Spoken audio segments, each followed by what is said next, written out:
Damang-dama na rin ang Kapaskuhan sa Universidad ng Pilipinas. Kasalukuyang ginaganap ang taunang Lantern Parade. At naroon ang ating kasamang si Sam Ramirez live.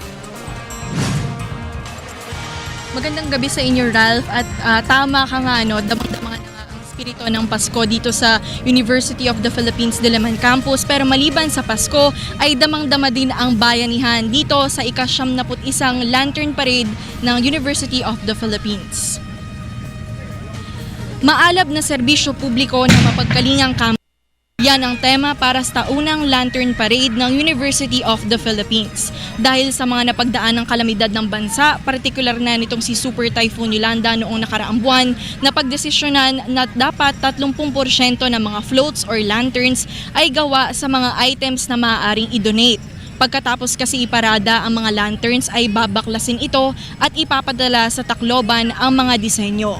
Kanina nakapanayam natin si Lia Magtoto, ang isa siya sa mga faculty members ng College of Education at kanyang inexplain sa atin yung kanilang design at ang kanilang konsepto doon sa kanilang float na gawa sa mga school supplies. Narito ang aming pahayag, ng kanyang pahayag.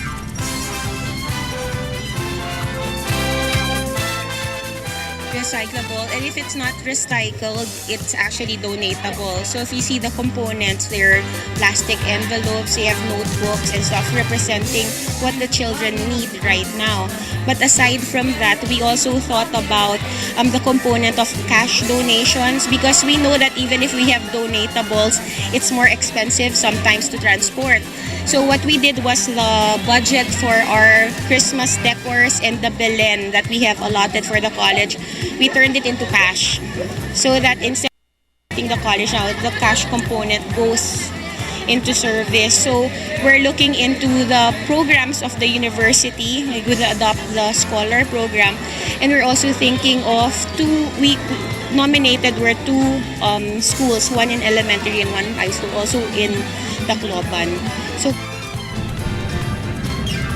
Maliban sa mga floats na dapat gawa sa mga donatable items or mga relief goods, ay napagdesisyonan din ng Office of the Vice Chancellor for Community Affairs, ang organizer para sa Lantern Parade ngayong taon, ay hindi na nila gagawin yung tradisyon na fireworks display pagkatapos ng mismong festival.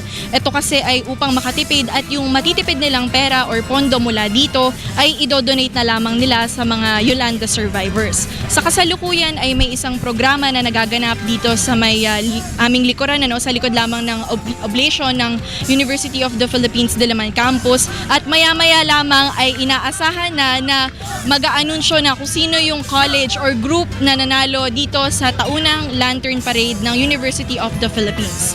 Nag-uulat mula dito sa University of the Philippines Diliman Campus kasama ang Unit 3. Ako si Sam Ramirez para sa Telebisyon ng Bayan.